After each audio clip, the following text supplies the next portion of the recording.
All right, welcome everyone to Deprogrammed on Unsafe Space. I'm your host, Carter Laren, and I'm not joined by Keri today. Keri is away on personal business, but I am joined by Mike Harlow, who I'm sure a lot of you would love to hear from. Mike, welcome to the show. Hi. Thanks for having me. I'm so glad you're here. The troublemaker himself. I know, I don't like... For those, Mike, why don't you just tell people who you are before we even get into your story? For those of you who don't know who Mike Harlow is. Oh God, who am I? I don't even know. I'm nobody according to Twitter. Yeah, apparently you're a literal Nazi. Yeah, a gay half-Jewish Nazi. Yes. I think I was just telling Carter. I think that I am officially the most centrist person to be banned from Twitter so far. I'm an artist, writer, speaker. I do events, panels with the Walkaway movement. I am a center-right independent and banned from Twitter. I just saw the results of your political test, and like you're literally like almost on the line in the center. It was like so you mean a far-right extremist? Yeah, sorry, that's what I meant. Yes, you're a far-right extremist. Is that really what it is today to the left? That is like the far right of the spectrum, the middle? Well, I think even the word Overton window is flagged as like a far right talking point. So, God. Yeah. Why don't you I think some people are on here because they know you and love you and want to hear from you, but some people don't know who you are as much and what happened. Why don't you just recap the story of what's happened to you in the past week? Sure. So what was it? I don't know, maybe 4 or 5 days ago now. It was International Pronoun Day, which I'm a big fan of. I love all the pronouns, all our Zims and Zers.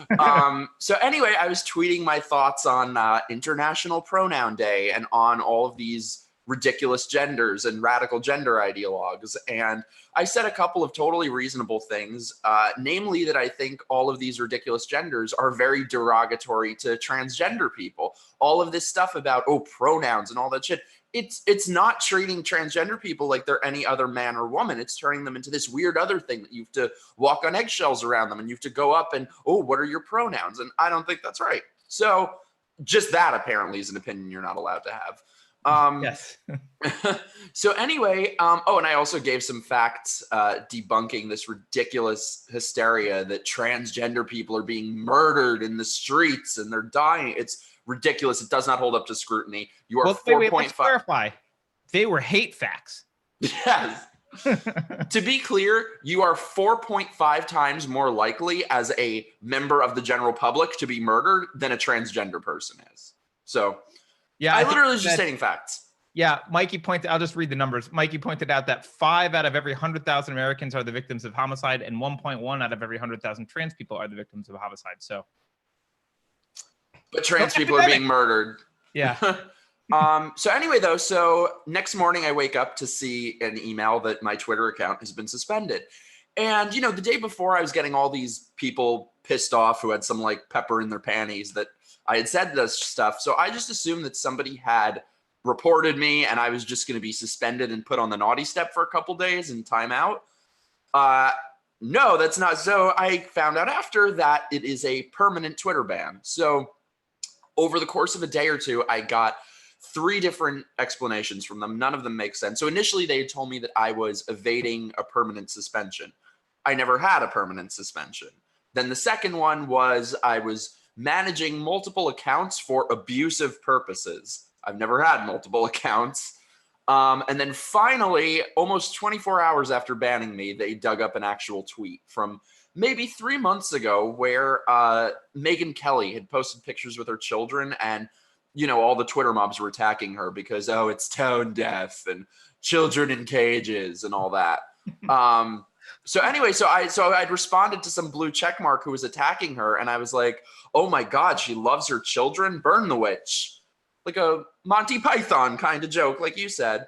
So that's what they're digging up now and saying that was my abuse and targeted harassment, and so that is why I am permanently banned from Twitter. But it was, just to be like, let's just unpack it for a sec. You were defending someone who was being bullied on Twitter by saying sarcastically, burn the witch.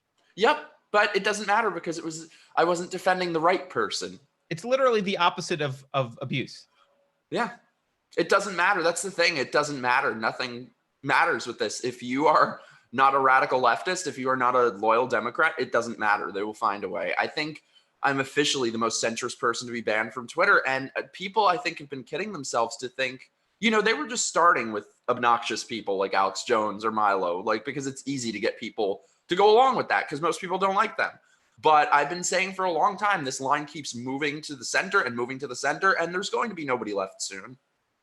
Yeah, absolutely. And I think a lot of people are just very complacent with this issue and don't realize just how dire the situation is. A lot of people think, oh, this can't happen to me because I'm not saying anything wrong. I'm not hateful. I'm not an extremist. This can't happen to me. It can and it will. Yeah, you were careful. I didn't see you ever abuse anyone, ever even call anyone names. You didn't even do like the stuff that's kind of even allowed, but is off color, like general abuse of people, like X, Y, and Z type of people are bad. You didn't even do that. You just cited some facts. I think there was one tweet you had where you were like, sometimes I feel this way, sometimes I feel that way. That doesn't mean like I have different genders or whatever it is, right?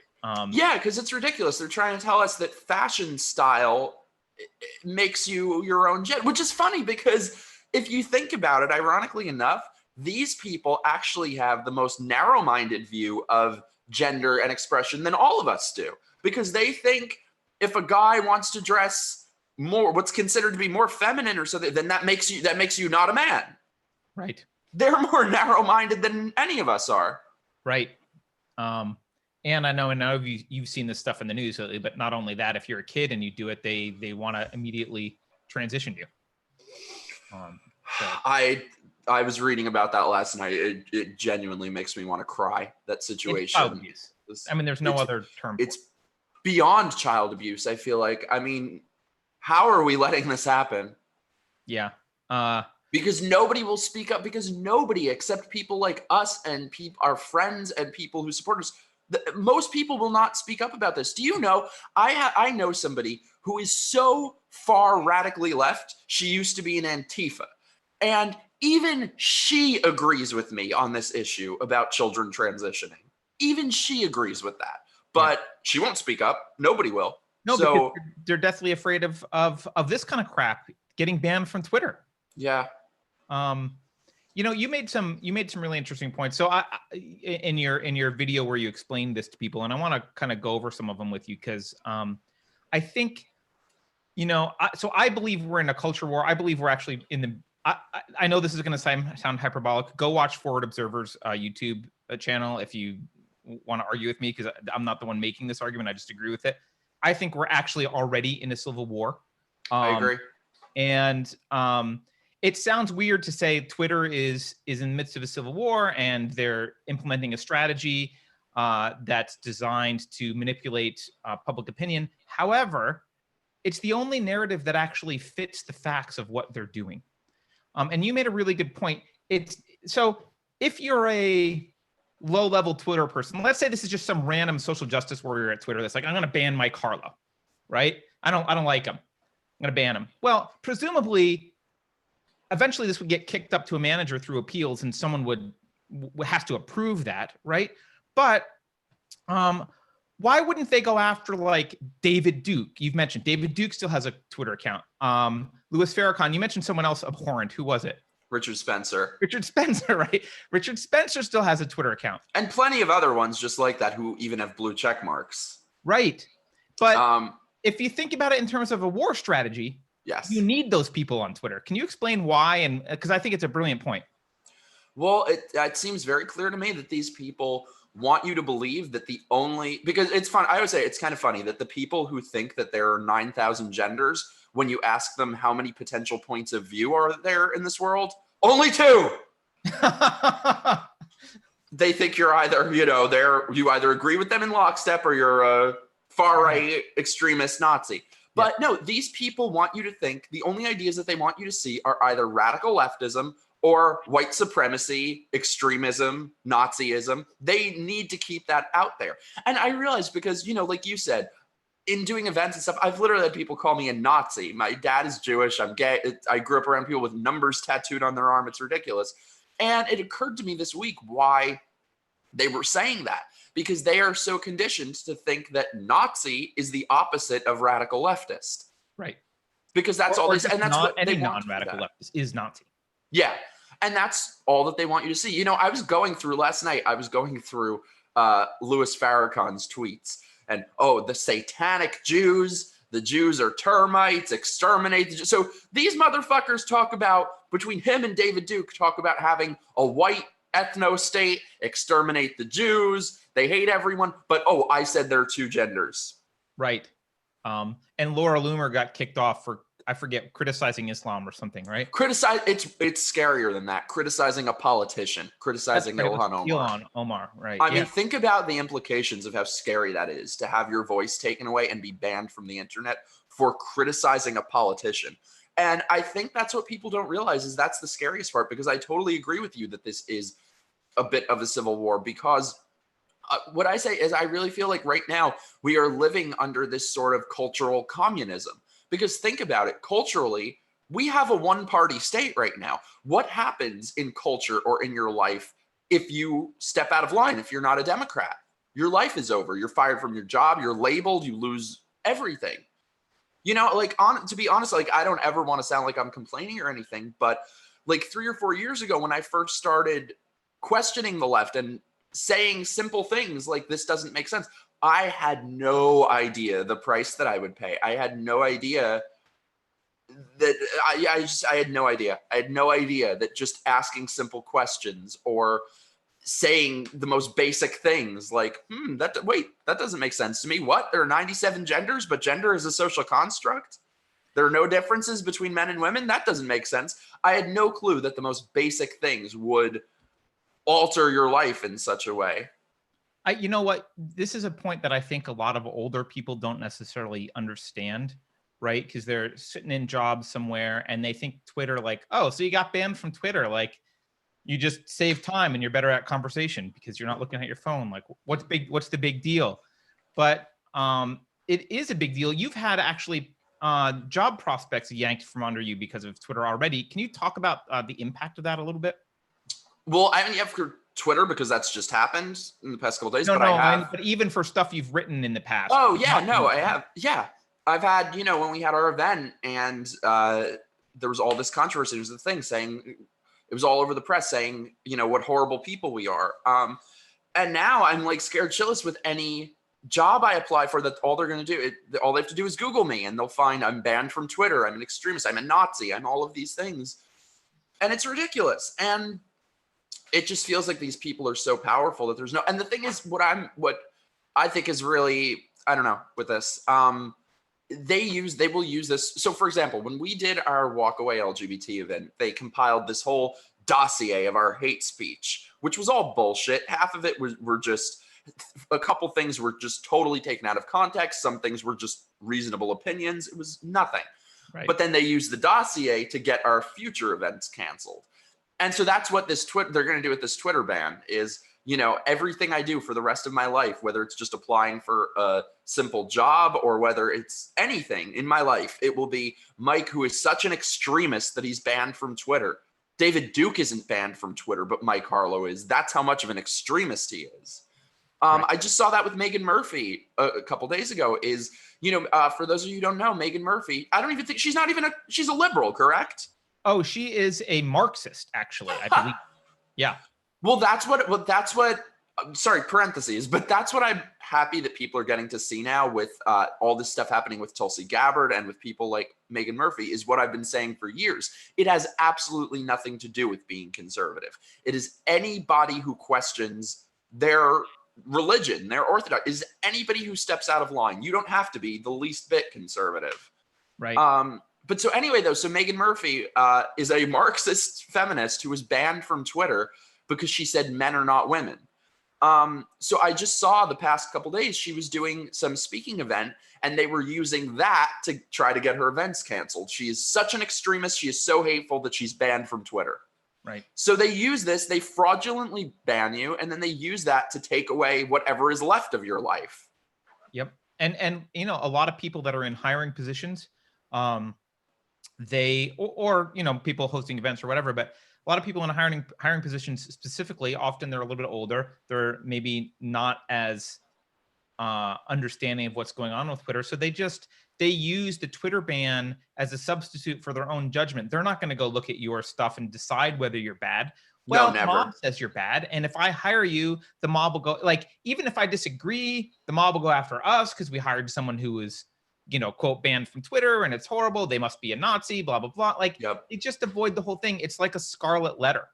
It is. And that's what not being a leftist today feels like in every aspect. It feels like a scarlet letter. Yeah. And, you know, getting back to the war, I'll say analogy, but I actually think it's real war. Getting back to the war, if you think about, just try this idea on for a second. If you are a propaganda machine or trying to manipulate the public for a certain idea, the people you want to ban actually aren't the boogeymen that scare everyone. It's not the David Dukes. It's the people who are reasonable, who make reasonable arguments against your side. That's the narrative, because you can point at that and say, look, here are the bad people, and we're the only alternative, and all the reasonable arguments against what they're saying are just gone. They're silenced. That's the environment that they want to set up, and it's exactly what they're doing. And it's why, look, I don't think Milo was that Milo wasn't unreasonable. No. And don't get me wrong, I wouldn't exactly say I used to like him. I wouldn't exactly say I'm a fan. He has said a lot of things that I don't agree with and that I don't condone, but he did not do what he was accused of to be banned on Twitter. I know, because actually it's funny because this whole thing was actually the first thing that woke me up to how dishonest the media was, because I remember I was literally looking at Milo's Twitter about 5 seconds before he got banned, and there was nothing of what they said. Right. And then they all just reported it as fact. He did, whether you love him or hate him, he did not do what he was accused of. He did not incite racist violence against Leslie Jones. Right. But that's what's so scary, is that really showed me the power the media has over people's minds. Because then people knew that I liked him at the time, and I was losing friends because it was the person who incited racist violence. And people don't even bother. They just believe everything they read. The media has such power over people's minds that if they print it, it becomes true. And these people think that if they keep saying something enough times, it becomes the truth. Yeah, you're right. I mean, in Milo's case, Twitter didn't even claim that it was banned for that. He was banned for that. Twitter's been intentionally vague, but the media decided that it was Twitter being vague. Right. But the media was like, oh, it's because he incited a racist mob against Leslie Jones. That's why he was banned. And you're right. It's and it wasn't true also. So yeah, I think I don't agree with Milo either, but the danger that Milo posed to the left was that he did bring valid criticism against a lot of leftist talking points. And so radical leftist talking points. Yeah. And so that made him a threat. And I think the same, look, Gavin McInnes made people laugh about leftists. That made him a threat. You know, and I met Gavin McInnes. He is not some horrible person. You know, again, he you were said on a lot his of show, things. right? What's that? You were on Gavin's show. Yeah, Keri and I were. And, you know, believe me, we knew the cost we would pay for that. We knew that the rest of our lives, it would be Mike and Keri, who have been in the same room as Gavin McInnes. But we went there for a simple reason, because nobody is going to tell us who we can and cannot have a conversation with. And again, Gavin has said a lot of things that I don't condone in any way. But I've met it. But I think, you know, I think they talk about bigotry and hate and all that shit. And as somebody who's considered to be some minority, I think that when somebody is actually hateful, they don't have to say a word. You can just tell. It's a vibe. You can feel it in 2 seconds. And I did not get that at all from Gavin. So I don't buy that he's this monster that they've portrayed him as. And, you know, for me personally, what really scares me is that if you look at, first of all, they were 2 of the most influential people in 2016, them amongst others who were banned. They've been made to disappear. And when you look at every person who's been banned from Twitter, most of them have just been totally unpersoned. So, yep. I don't know. This just feels like a career death sentence for me. But I just really want to, I don't want to sound like I'm complaining or anything. I really want to be very clear that this is not at all in any way about me. This is about that every single one of you will continue to be banned. Because if somebody as boring and milquetoast as me can get banned, it can happen to anyone. Yeah, and look, I mean, you only had what, 3,600 followers. It's Yeah. You weren't millions of followers. I really believe. Thanks, Carter. Yeah. You're a nobody, Mike. No, I mean, look, I think it's because they could see that you can watch someone's growth. You can see that they're starting to be influential, and it's much easier to shut them down now. Like, it's easier to shut you down now than when you do have 1 million followers, and they can see, this guy might be the next. I'm not that you agree with Milo and everything, but he might be the next Milo. He might be the next like person saying outrageous, critical things of what we of our belief system that other people will like.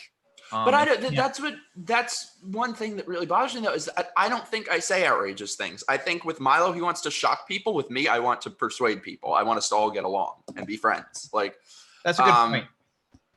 But sorry for. Oh yeah. But well, here's something interesting too. Is I think in about the week or so before I got banned from Twitter, I was really kind of gaining some traction on there. I had gone from getting maybe like 50 likes per tweet to 100 to 500 to 1,000. Like you said, I really was just gaining some momentum on there.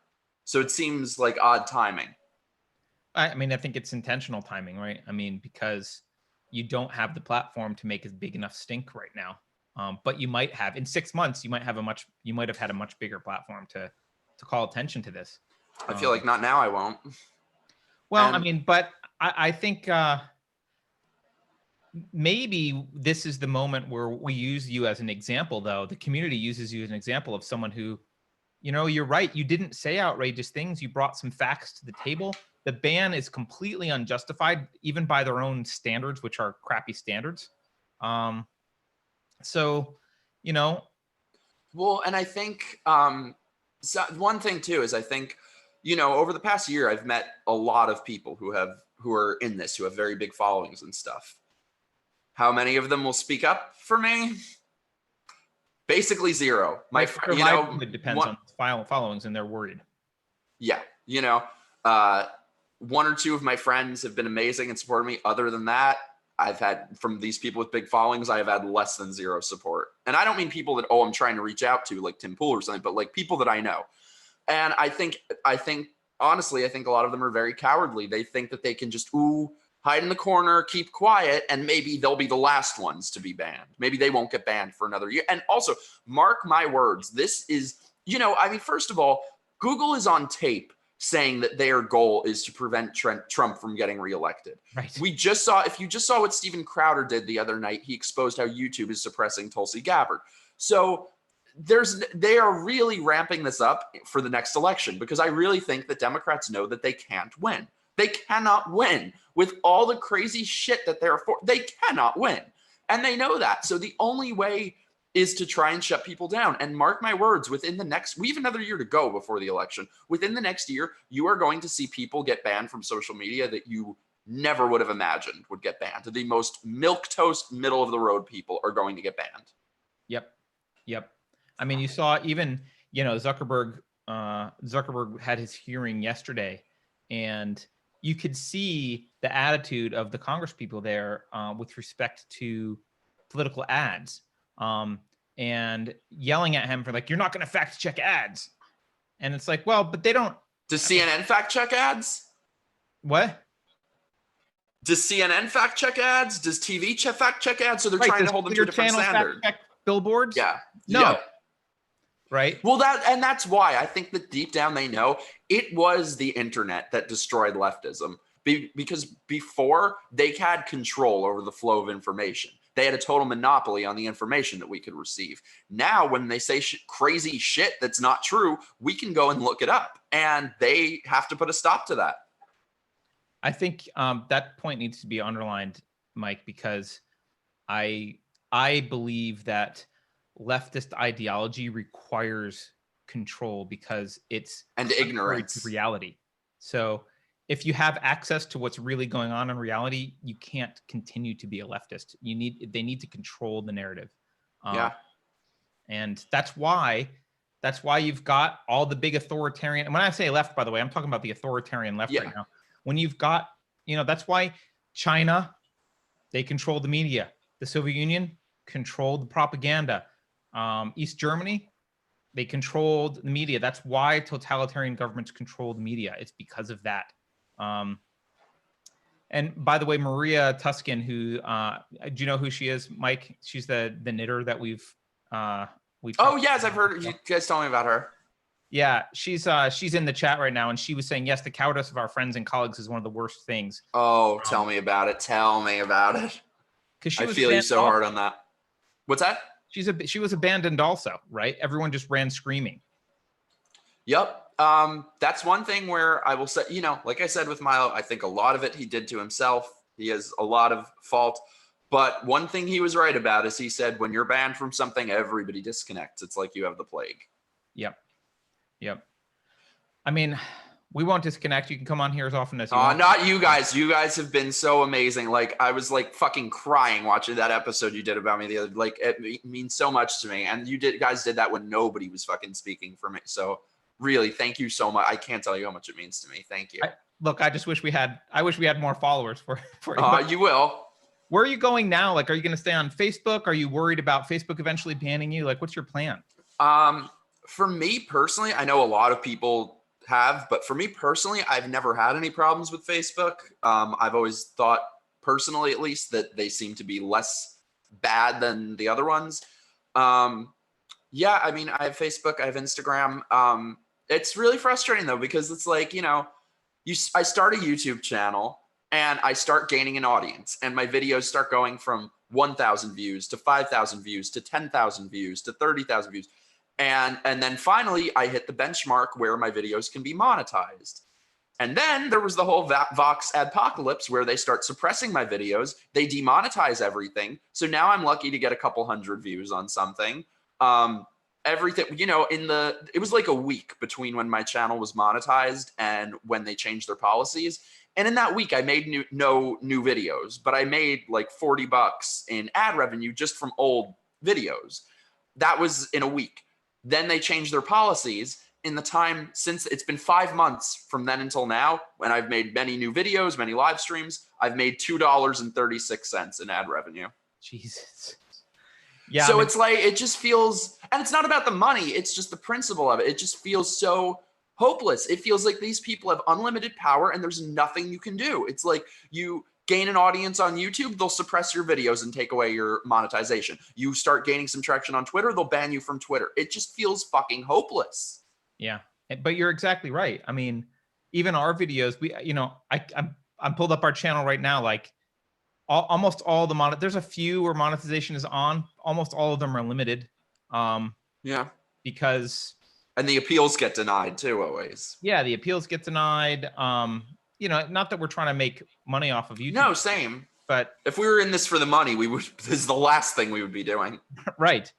But, that's just the stuff that you can measure and see. The other thing that they're doing, since they're limiting your ads, what they're also doing is limiting your, you don't show up in the right sidebar as much anymore. Yep. You don't get recommended. Like, they're really eating into how many people, they don't want people seeing what you have to say. It's just so and then, you post, the Facebook algorithm hides YouTube videos. So then you post about it on Facebook and they can't see that either. So it's like, what's left? Right. What can I do? Like, what? It feels so hopeless. It really does. But I'm never going to give up. I'm never, I just wish that more big influential people would speak out the way that we are. Do you have plans to like do Gab or something like equivalent? I think I made an account on there a long time ago. I haven't really done anything yet. I'll take a look at it. Maybe. I mean, look, we have an account too, but we don't use it very much. Yeah, it doesn't seem like I used it for like a day and it felt like I was, shouting into an empty hallway. This is my main thing is Facebook.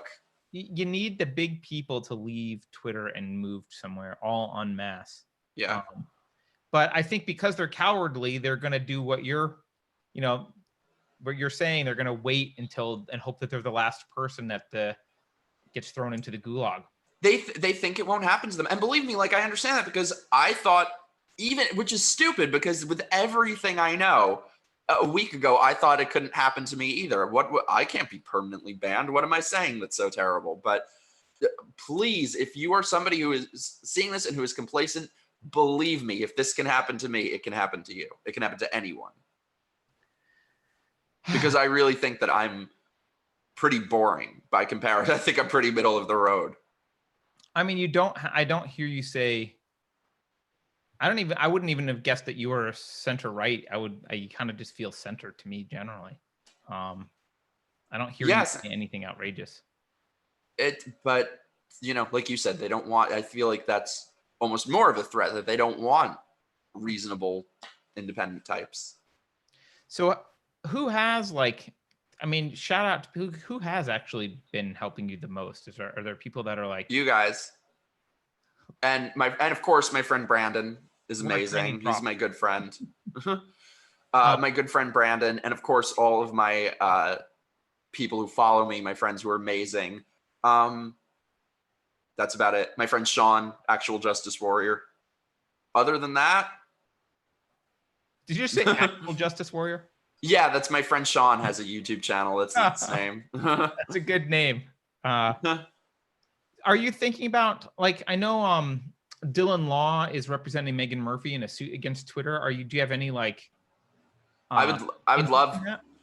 Yeah, of course. I mean, I don't know what the law. I don't know if that's possible, but I am speaking to, because we actually already have a suit pending for defamation from one of these things. So I am going to be speaking to my lawyer tonight. So we'll see. I'm not sure, but I mean, I really think that there should be some sort of class action from all these people, because you actually made a great point the other day that there is also an element of fraud to this, because you sign up for an account, they say, these are the rules, these are the terms of services, and you abide by them, you don't break them, and they still ban you.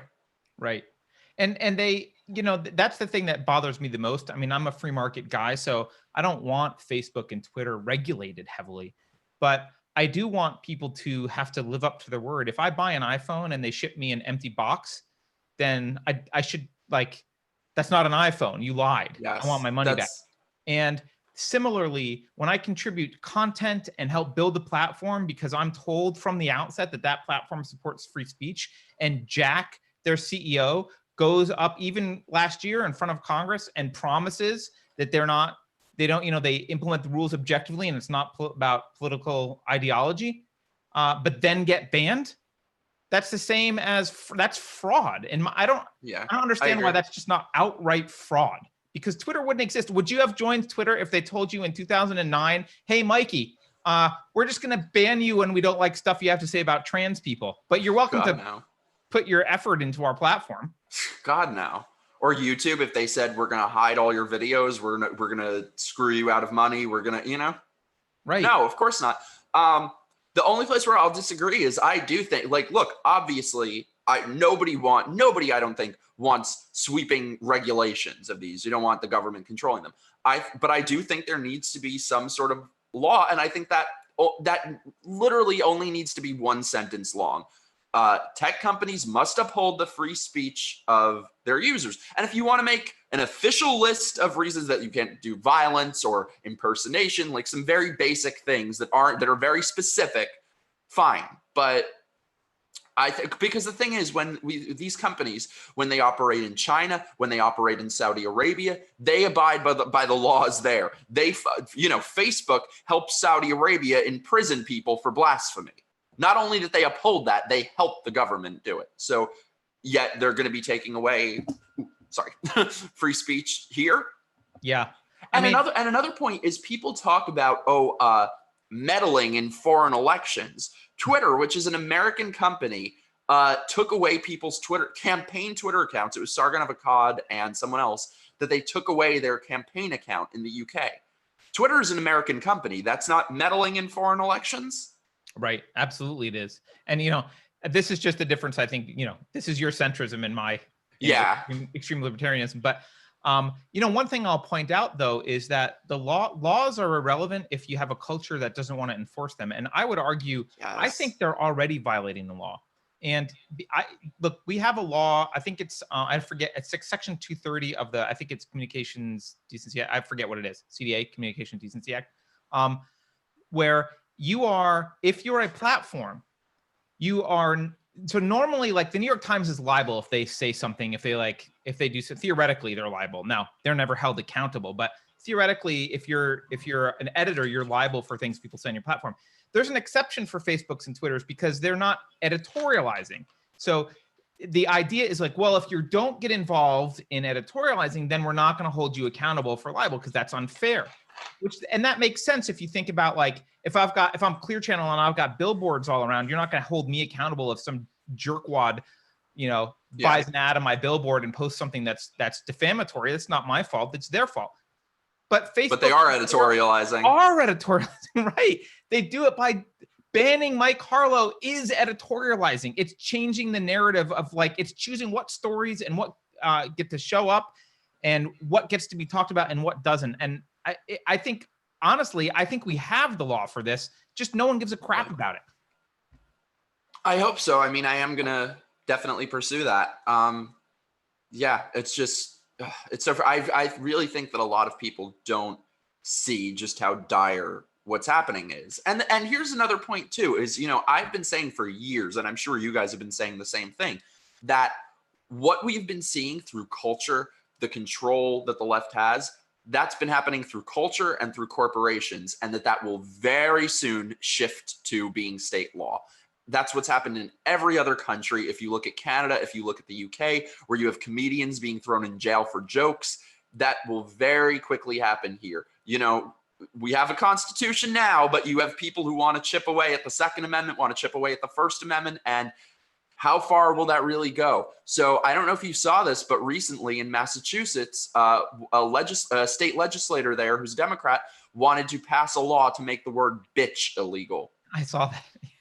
Then in California, you had them pass a law where independent journalists and independent freelance writers, which is what I am, are not allowed by law now to write more than 35 articles in a year. Yep. I mean, these people are communists. They are authoritarians. They want to control everything you can say and do. They want to control every facet of your life. And if you look at that Massachusetts thing, for example, bitch, I mean, that's the most innocuous word there is. Why are they starting with that word? It is very deliberate, because then they can say, oh, we banned bitch and we're not going to ban the N word. We're not going to ban the F word. We're not going to ban the C word. I don't know if you want me to say it, but then they'll have to ban all these other things.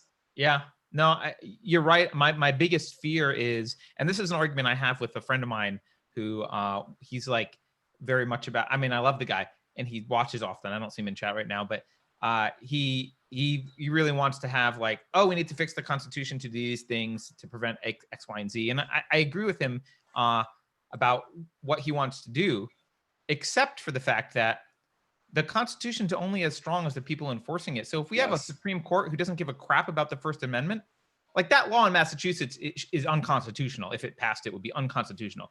But if we have a Supreme Court that doesn't care, it doesn't matter. And if we have judges that don't care, if we have judges like the ones who are going to force a sex change on a 7-year-old. Yep. Yeah. And then it's really scary. People do not realize just how dire things are right now. This is really the turning point where either we can salvage what's happened and salvage some sort of freedom, or it'll be too late. And I don't mean to sound over dramatic in that, but people continue refusing to speak out. I mean, do you know how many people tell me in private that they agree with everything I say? They totally agree, but they would never say that in public.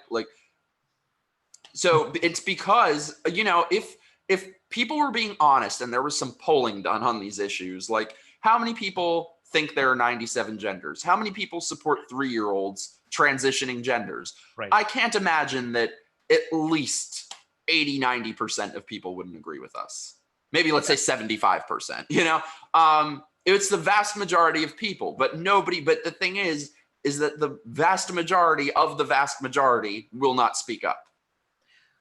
Well, and I think it's, I mean, you've got, if you take a look at where we are, we've got, so the government is always going to lean left. That's just what big governments do. They're always going to start moving towards the left and to seize power. That's what governments do generally by their nature.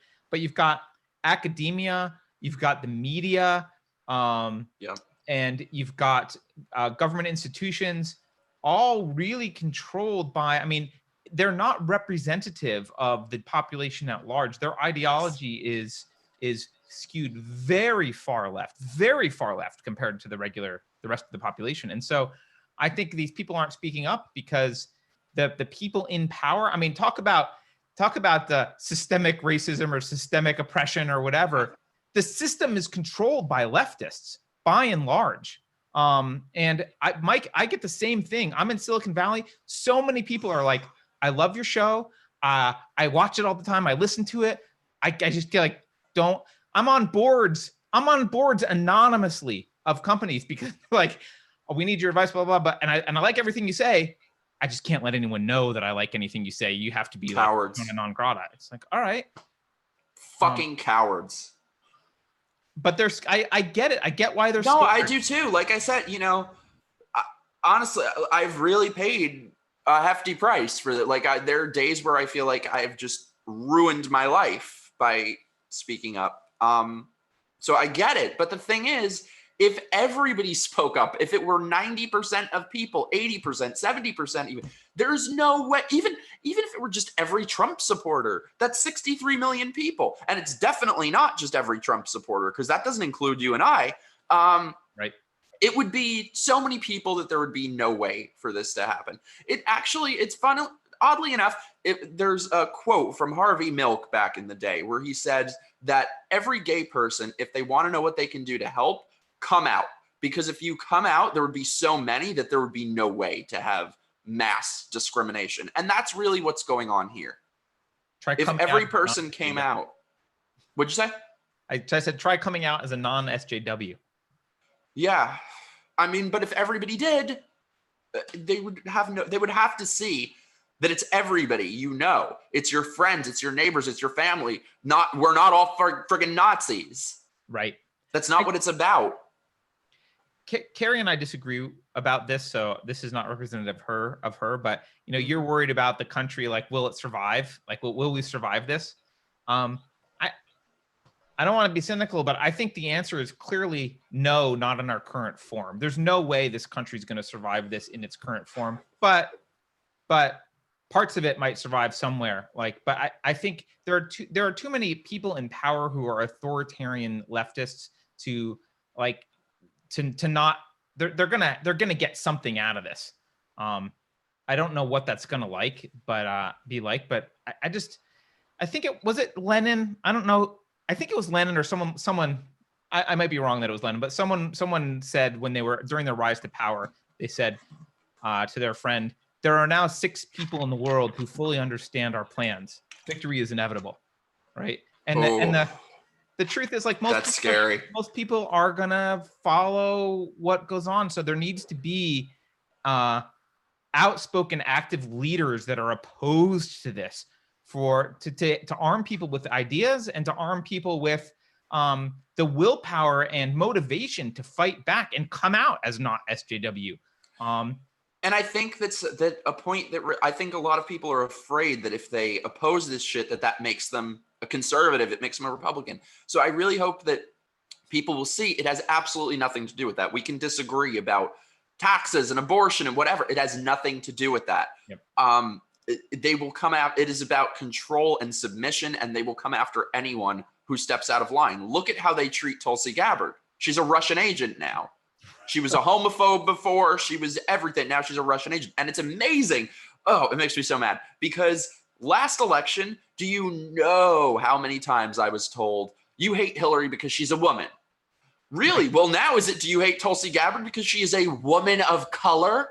No, never that. No. Notice how those rules. This is exactly what you said in your article is, you have to, black voices must be heard and gay voices and female voices must be heard unless it's one that says something they don't like. So it's not a black voice or a gay voice or a female voice. It is a leftist voice. Absolutely. Absolutely. It's that. And with with Tulsi is an interesting case too to me because, you mentioned that the left is about control. And if you look at how they treat, let's just pick Hillary Clinton just as an example, or maybe not even Hillary. Let's pick any of the other politicians. Beto is a great example. Beta is a great example, right? I will not stand to be disparaged. Right. They don't care. They don't care what your past position on policies was. They care that when they tell you to jump, you say how high. Oh, the new dogma is X. Do you accept the new dogma? If your answer is no, I actually stood by a principle and I'm sticking to that principle, that's when they throw you under the bus. They don't care what the principle is, because a lot of times what they say is totally contradictory and changes, but they want to see that you will fall in line to the mob. And if you will, they'll support you. And if you won't, well, you're being ostracized. And Tulsi was one of the few people who took a long time to fall in line about the impeachment stuff. She didn't fall in line on other stuff. They've tried to push things on the Democrats, and you can watch them. They put an idea out, and you can watch all the Democratic candidates just fall over like dominoes. And like, oh, yep, that's the thing I say now. Great. They all say it. And the one who doesn't, they're the villain. That's the thing is, if you look at last night I took the political compass test. If you look at that, there are 4 boxes, and people think that the divide right now is left versus right, is liberal versus conservative. It is not. It is the top box versus the bottom box. It is libertarian versus authoritarian. Yep. And as far as I'm concerned, like, don't get me wrong, there are lots of things like the impeachment annoys me, or reparation. There are things where she's definitely had to pander because she's still running as a Democrat. Yeah, however, I think it eventually cave on the impeachment a little. Yeah. Yeah, but I think on all the things that matters, for all intents and purposes, Tulsi Gabbard and Donald Trump are on the same side, as far as I'm concerned. Well, that's the other thing, right? The left has been viewed as, or at least advertises themselves as, the anti-war party, right? Trump does all the things Obama promised he would do, but didn't do because he was a lying piece of crap. And those are all the reasons that I voted for Obama. Right. And suddenly Trump is vilified because, oh my God, how could you not support the Kurds? Because we want to get the hell out of the Middle East. That's why. It's none of our freaking business. There's this great meme, I got to find it and send it to you, where it's like, they're like, put troops on the border. And he's like, okay. And they're like, no, that border, the Turkey right. one. Exactly. It's ridiculous. What do you think? By the way, before I ask that question, you're spot on with your point that it's not about left versus right. It's about authoritarian versus libertarian. This is the way I've always worded it, is it's about people who want more and bigger government with greater control over your lives, or less and smaller government with less control over your lives. Like that's the actual political spectrum.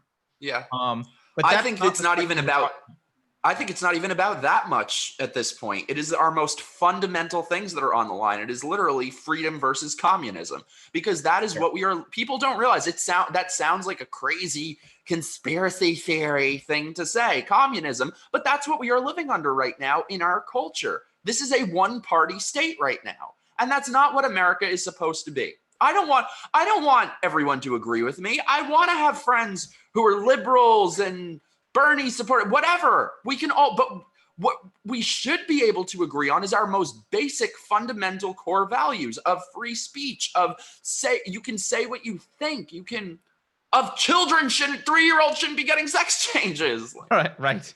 Actually, I will just say, when it comes to the issue of, even just look at how they fetishize the most obscure things. So another thing that I posted on Twitter was transgender people are about 0.3 to 0.6% of the population.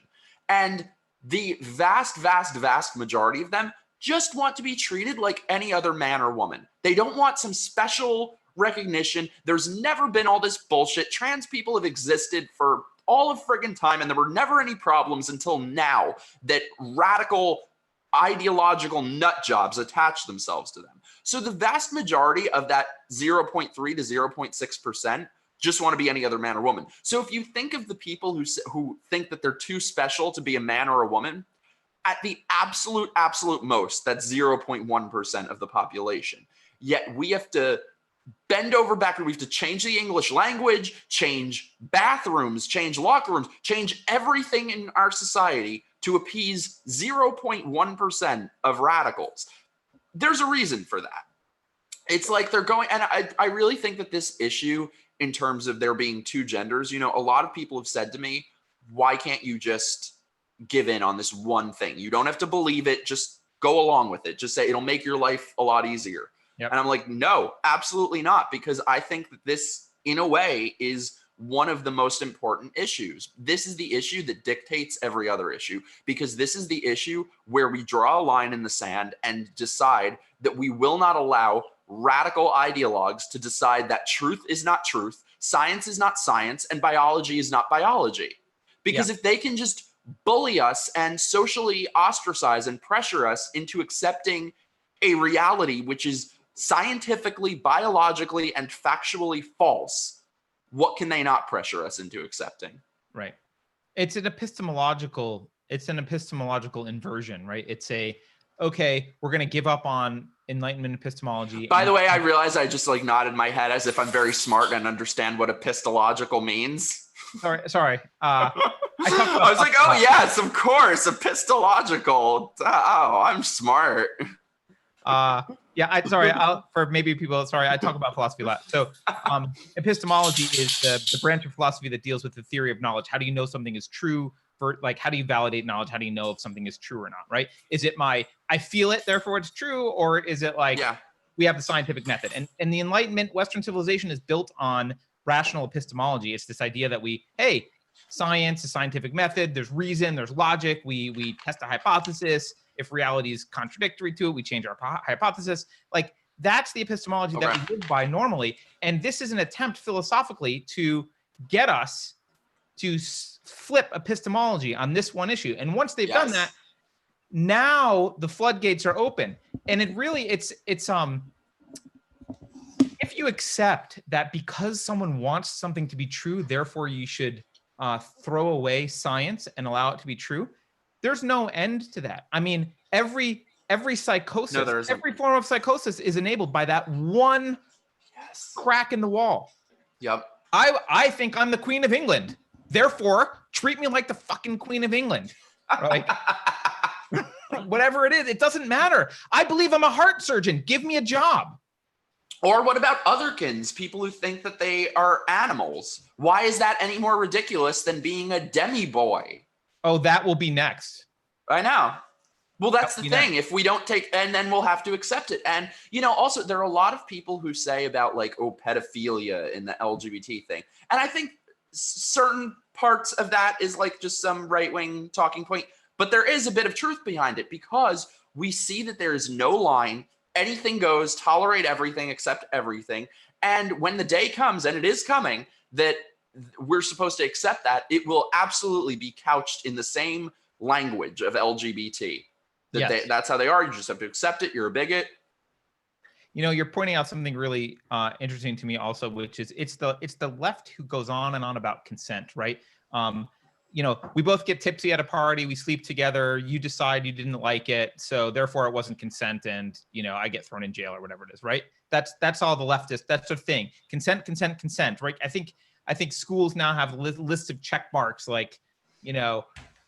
may I take off your dress? May I unbutton your blouse? How romantic. Right? Yeah, so they've got all this consent. But when it comes to children who literally cannot consent to gender reassignment, they can't consent. They don't understand. It's why kids can't get married. It's why they can't sign contracts. It's why we don't let kids vote, right?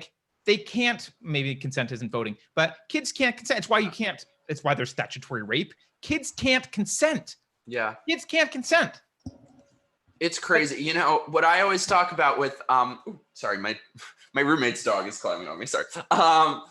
What I always talk about with this issue of kids transition, when I was 16, here, I'll show you. I cover it up every chance I get. When I was 16, I used a fake ID. Again, Mike?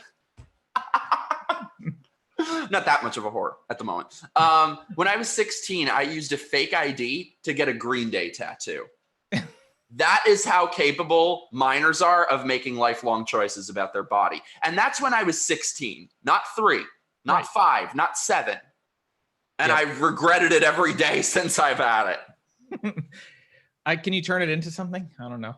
Maybe I got to check that out at some point. But you know, that's why we shouldn't let minors get tattoos. And I mean, this is beyond comprehension. And another thing too is, I don't know if you've heard about these HIV disclosure laws that. Oh my God, nothing pisses me off worse than that. Oh, same. It's honestly, it's difficult to talk about because, you know, first of all, if this affected wealthy, affluent feminists, there would be fucking riots. I mean, like you just pointed out, these people say that if, for example, a man sleeps with a woman and lies to her about totally innocuous details like his wealth or his height or whatever, it's rape. But lying to somebody to intentionally give them HIV isn't. Yep. It's sick. It is sick. And the thing is that this is under the guise of gay rights. This is literally putting gay men at harm towards sexual predators who mean them harm. This isn't about people who are living with HIV and would never do something like this. This is about sexual predators. I mean, honestly, it's attempted murder. Yeah. You can, like, if you infect someone with a disease that you know is potentially deadly and you do that intentionally, I don't know how that's not attempted murder. No, it's sick. It seems like there is just no line to what we have to accept. There's no limit. It will just keep getting more extreme. And at what point, what needs to happen for people to speak up? And that's not enough. Like, again, that's another issue where every gay person I know in private agrees with me. None of them will speak up. Well, because you don't want to be terrified to have sex with someone who's like, well, maybe they're hiding from me the fact that they have HIV. Because, you know, they're allowed it's sick. So I don't see what needs to happen if not 3-year-olds having sex changes, if not making it legal to give someone HIV, if not criminalizing words. What needs to happen? I don't understand. Like, at what point will these people say enough is enough? I mean, I don't want to get I don't want to step back too much and get like too broad strokes, but I mean, maybe part of the problem is like, we're pretty soft as a society where everything's pretty comfortable. And so, you know, it's, for a lot of people, they go to work, they do their job. Some people say some crazy things. They maybe read about some shit on the internet that sounds horrible. They go home, they watch Netflix, and they hear you on YouTube say, the sky is falling. You know, why aren't you guys stopping it? And they're like, well, I don't know. I got my Netflix and my Domino's. Like, what's the problem? Right? And there won't be a problem until there is, and then the problem will be unsolvable. Yeah, I agree. I think that's true. Like, I disagree a little bit with what you said before, that there's no, like, I think we can fight this. I think Democrats losing elections is very key to that, because there still is one person, one vote.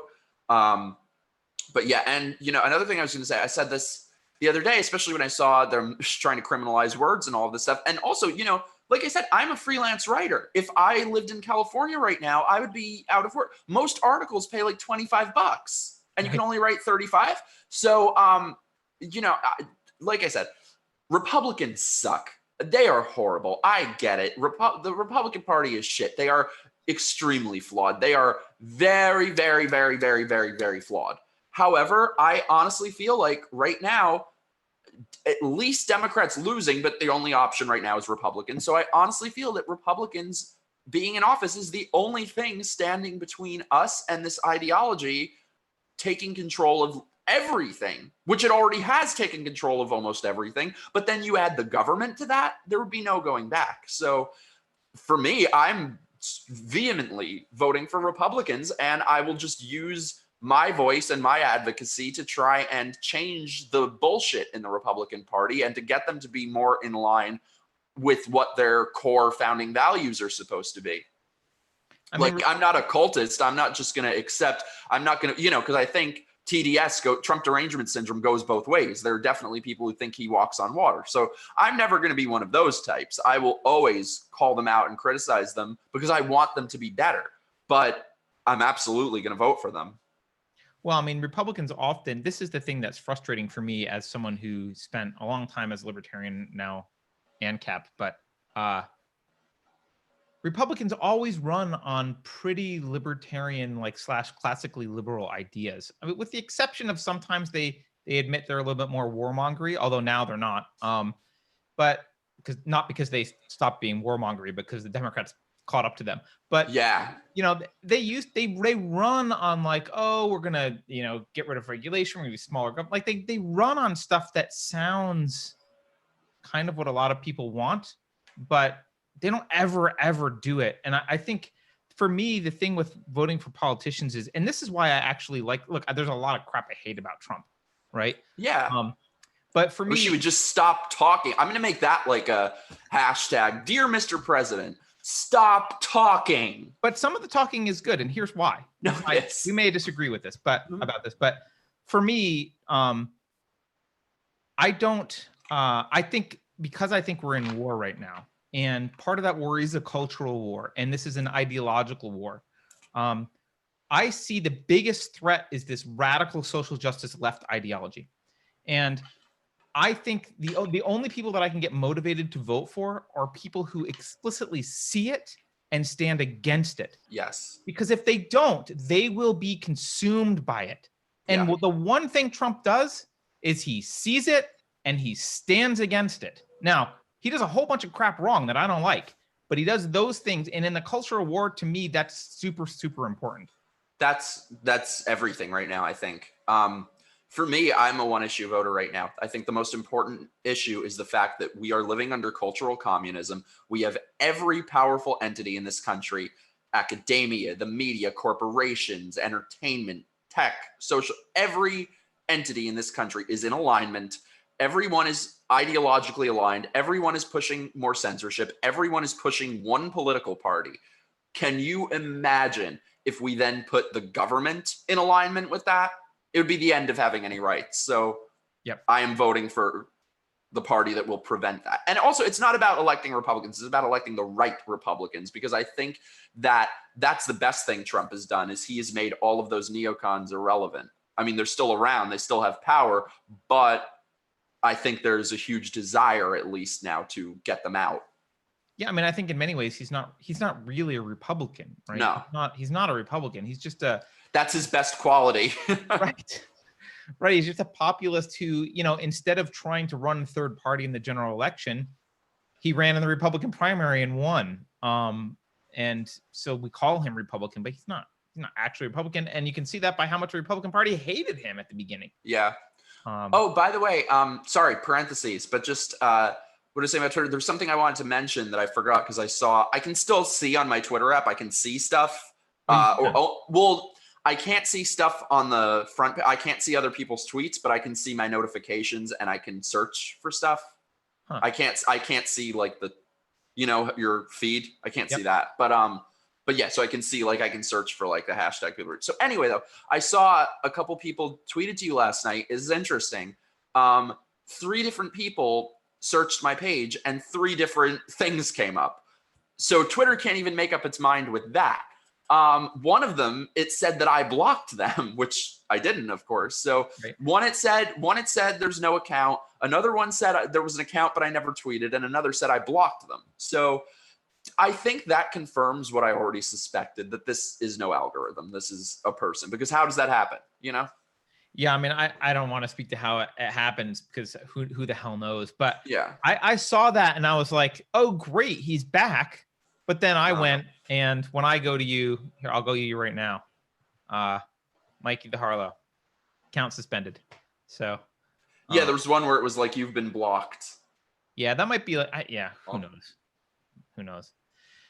But I'll check right now, though. Yes, so still, as of this moment, no response. And also, I kept responding to Twitter. I kept filing new appeals and shit, and they've just totally stopped responding. Oh, they're not responding to your appeals anymore? No. I mean, I had been told with my first couple appeals that they were denied, and now they just don't respond. Did they give you anything more, or was the last thing the vague crap? No, it was the three. I had the three different reasons, the three excuses, and no, that was it. Your account will not be restored. That was it. And there's no appeals process that they say like, hey. No, there's the initial appeal, but there's no appealing the appeal. And that's another thing with all of these companies, whether it's Twitter, Facebook, there's no customer service. There's no phone number. There's no email, which somebody said to me the other day, like, oh, well, that's because they're so big. How could they? I'm like, Apple has customer service. Amazon has customer service. ExxonMobil has customer service, but they can't. Well, I mean, and actually, they don't even need that many customer service people if their only job is to answer appeals. How many people are they paying? Yeah. Right. I mean, well, probably a lot. Fair. So Art in chat asks, what happens if they give you back your Twitter? Do you tone it down or go right back at it? Do I tone it down? If I get back on Twitter, the very first thing I will say is, just so everyone knows, the number of hands, feet, genders, and Good Godfather movies is still 2. Excellent. Now I will, not only will I say everything that you say, I'll say, what's that? You'll be back for a single tweet if they bring you back. Yeah, probably. No, but I think it's really, really important for us to all support each other. So if I do get back on Twitter, the number one thing I will be concerning myself with is getting other people back on who have been banned. Namely, I heard from somebody named Nick Monroe that I've been talking to, who's an independent journalist who was fraudulently banned in the same way I was. A great documentary filmmaker named Sean Campbell, who was banned. This girl, Diana Death, who was actually banned after she made her last tweet was defending me. And so she was banned because of that. And then afterwards, they did the same thing where they gave her another reason a day later and then said it was because she wrote a tweet calling Hillary Clinton a hag. Wait, calling Hillary a hag gets you banned? Yep. And her last tweet was defending me. So it's either because she defended me or because she said that. But that's the official reason now. I mean, I feel like that would pass fact checkers, but that's a separate issue. True. As a hag. It's just ridiculous. So if I do get back on, or regardless of whether I get back on or not, but I really am going to advocate for other people to be unbanned. Also, I don't want to make any sort of like official announcement yet, but I am thinking of having some sort of big free speech rally in front of the Twitter headquarters in New York. So if anyone is watching this and can help out or knows people who want to come speak, help, whatever, hit me up. Yeah, that I think would be great. I'm going to make that happen. I mean, I don't know who else is Laura Loomer in New York? No, I think she's in Florida. Okay. Somebody said, so a lot of people were writing me. They're like, hey, Laura Loomer handcuffed herself to the door. And I made the obvious point to them that I saved the handcuffs for date night. Plus, it's one person. One person isn't a protest. I mean, it is. But. Yeah, I think that's amazing what she did. Just what I'm thinking is a little bit different. I want to try to make it a big, massive thing.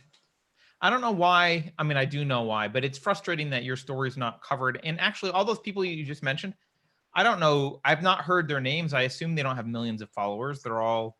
Well, they had a lot more than I did. Okay. I've heard from people who had 100,000 followers, who had 300,000 followers, just banned, no reason. No reason again. So that's why. Oh, and also people have been saying to me, why don't you just make another Twitter? Well, the thing is that if I did that, then I would be violating the terms of service. So what could happen if I made another Twitter, which I'm not going to do, but if I did, I could have it for years. I could build up millions of followers. And then 5 years from now, when I've totally forgotten about this, they can take it away and say it's because of now that I made another account. So I don't want to give them any ammunition. I feel like right now I'm in the right. I don't want to do anything to change that. What's the best way for people to be following you then? Is it on Facebook right now? Yeah, Facebook. I have my personal page on Facebook, which I've mainly been using. I started like a fan page. I barely used it, but I'm going to. My Instagram is @SleepyHarlow. Okay. My YouTube channel. Please subscribe to my YouTube channel. I'm going to be using that a lot more. It's just my name, Mike Harlow. I think I put the link to that somewhere in the show notes, but I'll make sure. Thanks. I have a Patreon. If you guys want to support me on Patreon, be like a stripper. Yeah, we feel like a stripper. Hawking my Patreon. Yeah, well, Dollar bills. Patreon may kick you off if you're not careful, buddy. God, I know. That's the thing is like there's nowhere. There's nowhere. Subscribe Star intentionally from the beginning because we had Patreon for like a microsecond, and then we were like, you know what, we're gonna get kicked off. Let's just do Subscribe Star. Yeah, get everyone on Subscribe Star. I only did Patreon because I'm so small. We're just starting out right now that I kind of need every one that I could get, and some people had told me that they were only on Patreon. So once I build it up, I intend to switch at some point. No, it makes sense. It makes sense. But just kind of right now, I just need, because, like I said, YouTube totally demonetized me. Even, I had a live stream the other night, and I made a good bit of money on the super chat from it, or people paid a good bit of money for it, and YouTube will not give me a penny of it. It says 0 in my account. Why? They won't send me the thing. They won't send me the thing to have my address confirmed where I can get paychecks from them. I've requested it 4 or 5 times now. Doesn't show up.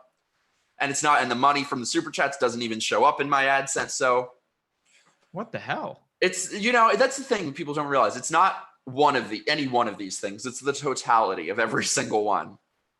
I haven't talked to Keri about this, but I've been seriously considering just not having any ads at all on our YouTube, because we don't really, even if we got a lot bigger, it's not going to be a lot of money, and it'd just be more convenient for people and just say, look, we don't have ads, but we do have Subscribe Star. So that's smart, I think, because, like I said, since they demonetized everything in 5 months, I've made $2.36. So right. So who the hell cares? Yeah, that's a good idea. Maybe I'll do that too. I don't know. Well, Mikey, thank you for joining. Any last words that you've got? Thank you so much. Just honestly, to anyone who is like-minded, don't be quiet. Don't be complacent.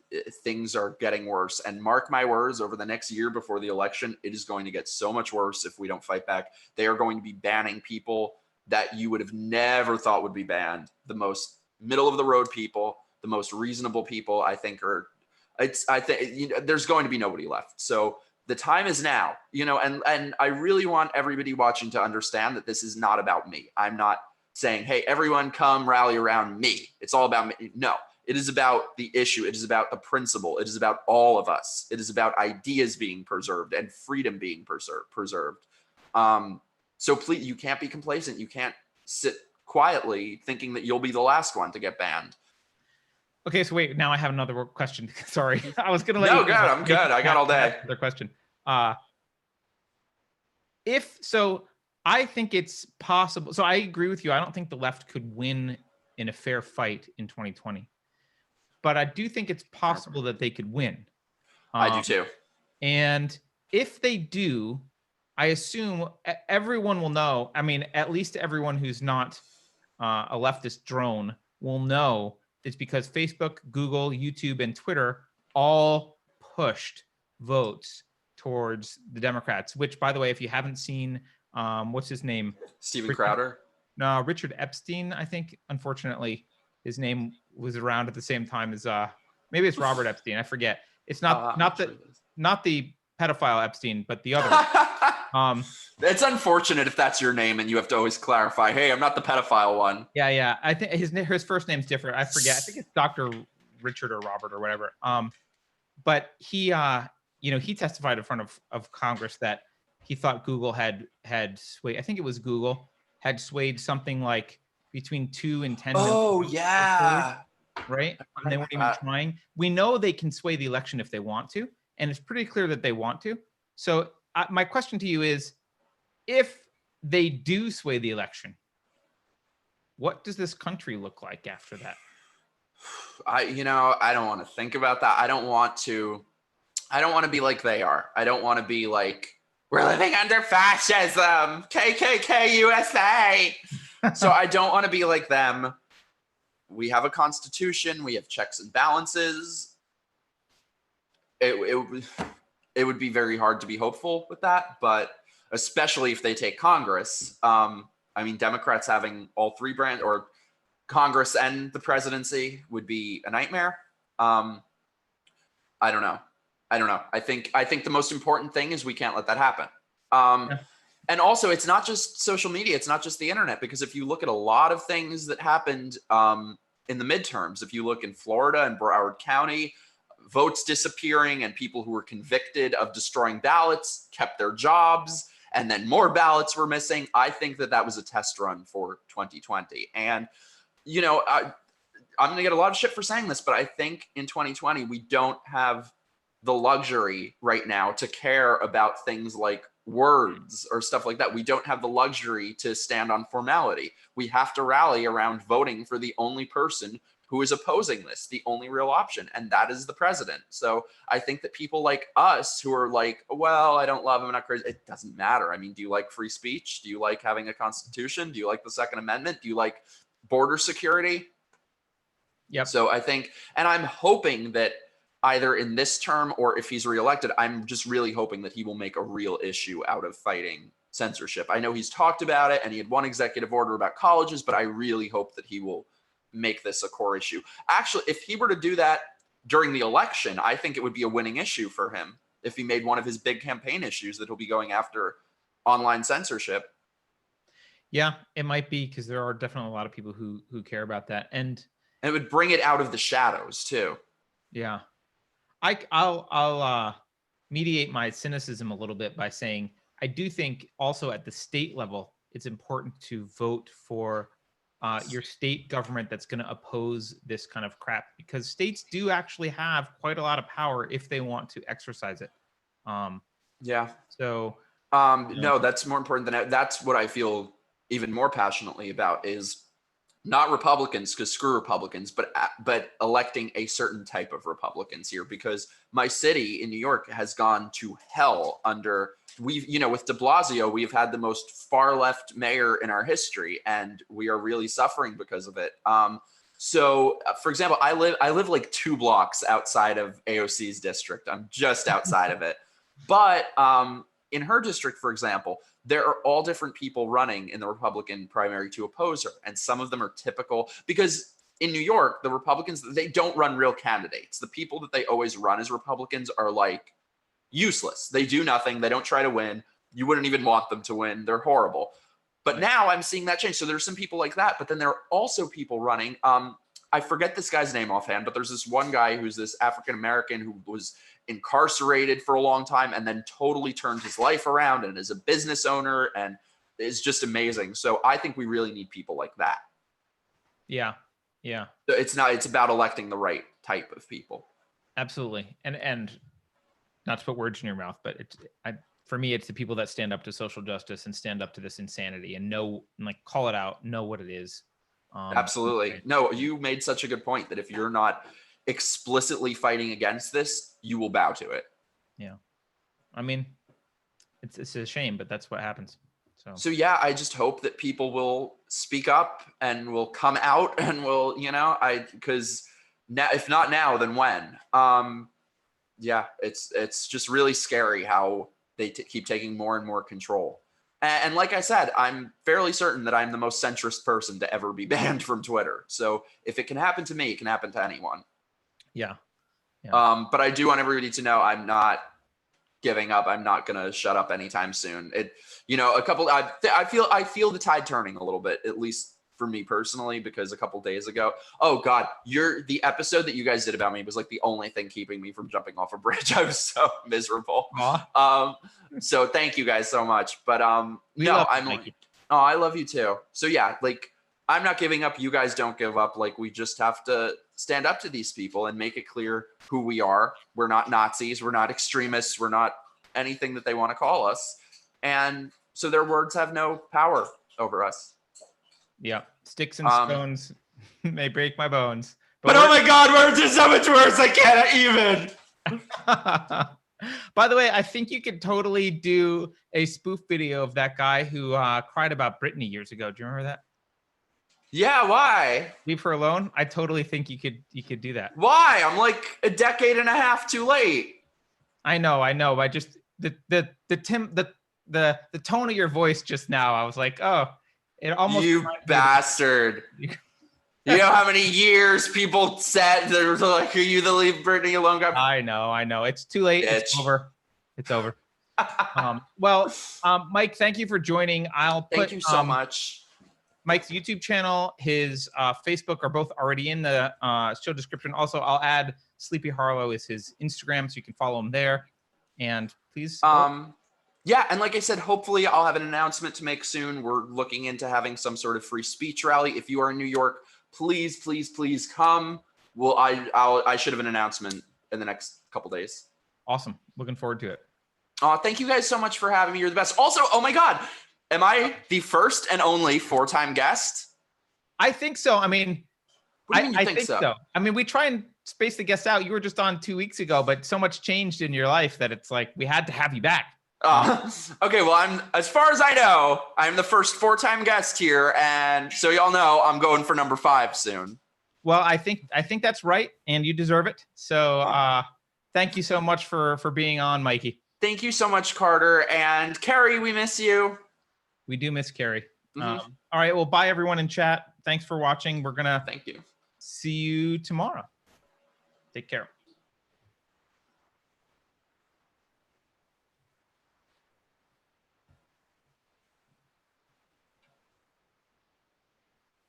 Apostates, heretics. I love it.